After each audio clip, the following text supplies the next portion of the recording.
churches in Europe that the builders would put in there as little markers, but they had no use of numbers. No one could count, or for that matter, even read in Europe at the time. You know what I'm saying? So now, Moor Metaphysics is everywhere. Freemasonry is Moorish. Rosicrucianism is Moorish. Judaism is Moorish. Everything comes under the Moorish canopy whenever you fucking with spirituality. That's it. Whenever. So even if it comes in the form in North America, in the form of Prince Noble Drew Ali, let me show you something. Let me show you something. Found this book rummaging through the shelves in the city where the first White House was at, Philadelphia. Right? Book is called Ibn Barum's Arabic Works on Hebrew Grammar and Lexicography. Right? This is written by a Moorish noble. Right? I'm going to tell you why he's a noble. Let me read the introduction to you. It was edited by a gentleman named Pincus Wechter. Now, here we have in the preface, it says, few particulars are known about the Spanish Jew Abu Ibrahim Ishaq ibn Barum, who at the end of the 11th century produced his great work entitled The Book of Comparison Between the Hebrew and the Arabic Languages.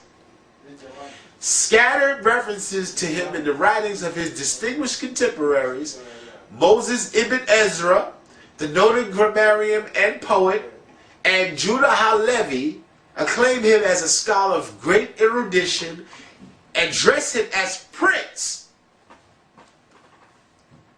speak of his noble descent, and of their friendship and affection for him and for his learning. The whole Moorish paradigm was about you manipulating language. That's it. Was about your freedom being in language. Language. Language is the only key to unlocking the mystery of any metaphysical principle. Any metaphysical principle can be deduced to a coherent understanding by superimposing upon it language. Language is the codifying factor for it all.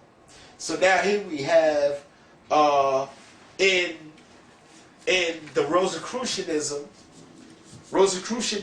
entered itself Judaically into the equation in the form of the Zohar. Then we have a version of it. This is the Mathers version, but this is a new one. This is the McGregor Mathers version from Health Research. Now this has the Book of Concealed Mysteries, the Greater Holy Assembly, and the Lesser Holy Assembly. Right? And these are all translated into English from the Latin version from Noor von Rosenroth and collated with original Chaldean and Hebrew texts. Right? So McGregor Mathers translated 3 books that were formerly translated from Latin and made it accessible to the people during the time when he was, the shit. This is the Golden Dawn cat. Mm-hmm. Now, here we have a new version, but yet they put roses on it. That's it. Reason being is because the rose, like when you see V for Vendetta, he was a Moor. Yeah. When you see in the film, his skin was burnt, so they don't even tell you what his color was, but by implication to say that his skin was burnt takes us back to who we are. Because burnt means Kim. Kim means burn. You know what I'm saying? Black means burn. It means sun-kissed. Or something that's affected, connected by solar. So now, the number 13 plays into the Rosicrucian aspect and into the whole idea of the Christ and how Christ has the rose because the second tier of every rose has 13 petals in it. So there's a number science inside of it, inside of that. So now when you writing biblical text, you can't write no powerful text. You can't get into no heavy science unless you're able to have a point of reference that's rooted in some geometry or some true mathematics. So by implication, the evil called oneself a Rosicrucian. If you ain't know it was 13 petals in the rose on the second tier, you don't understand what the number 2 is. First of all, metaphysically and spiritually, what 2 resonates and how it resonates in the universe, and why it takes 2 to make a thing go right. Remember that? Yup. Right? It takes 2 to make it out of sight. Right? That's super deep. Oh, shit. All the blueprints be right there for us. All you got to do is just weave through them. Right?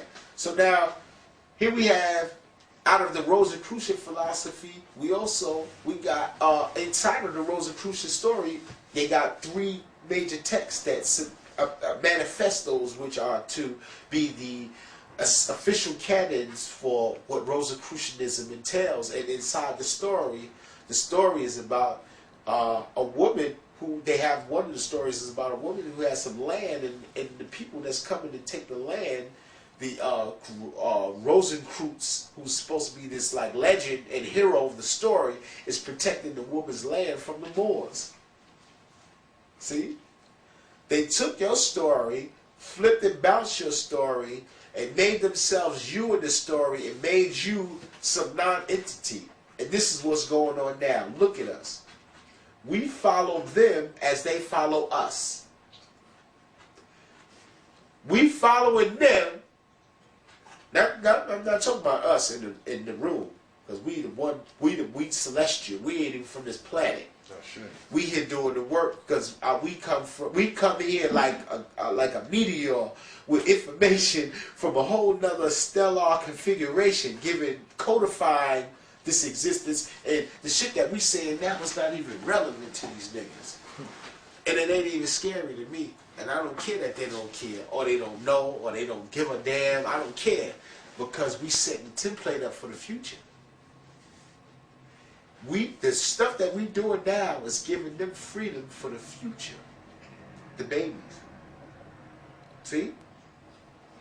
So what happens is, let's recapitulate how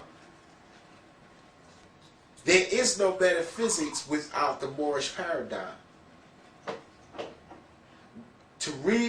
We have to begin to start addressing the Moorish question from a spiritual aspect. And only in doing so will we be able to transcend the great debate between who paperwork is better.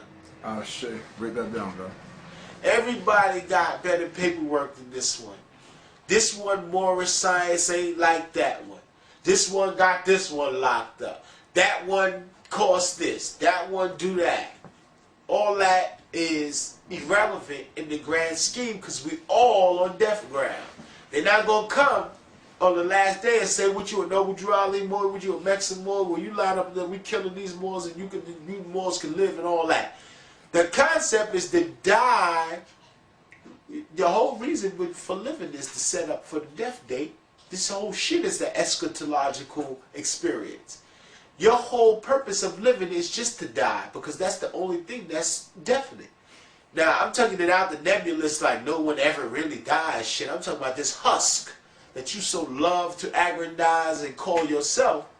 The whole purpose of it is to give a testament to the reality that things are dissipating.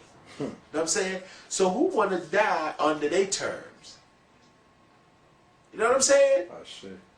Who wants to die in them terms? You feel me? Yo. So we got the whole shit twisted because we think it's all about, a lot of people just want to circumvent responsibility. People want a piece of paper that say they ain't got to do nothing. They ain't got to be responsible for their actions. That's not what it's about. Sovereignty is parameters. Freedom is establishing parameters. The concept of freedom can't exist without the concept of limitation.